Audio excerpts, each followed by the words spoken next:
Well, that sucks. So fix this catch lights.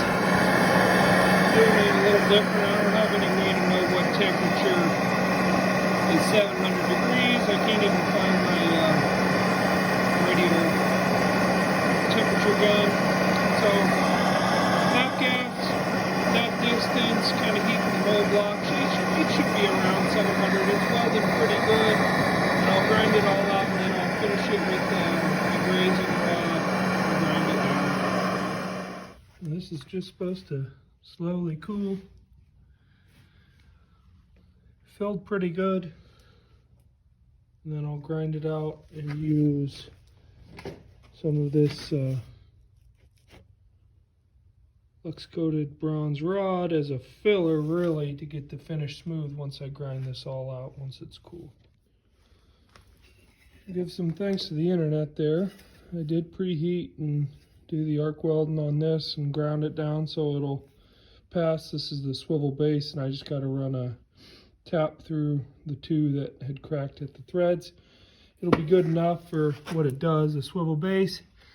And then the main jaw crack, I arc welded at temp and then filled with the bronze brazing rod. So I'm gonna throw this back together and I should have a finished picture or video of that. Yeah, I got this one back together.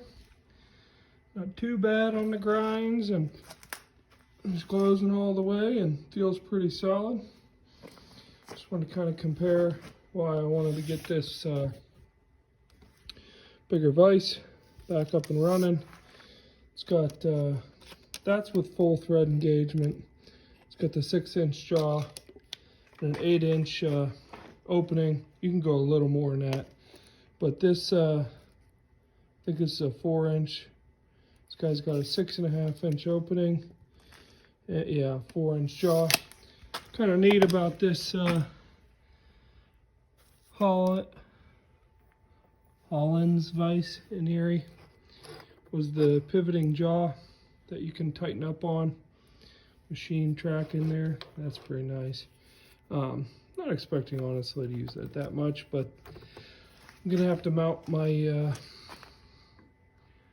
my big Paramo now somewhere else, but she's running smooth, and obviously the pivot and everything's going to be working good now that I fixed those two cracks in there.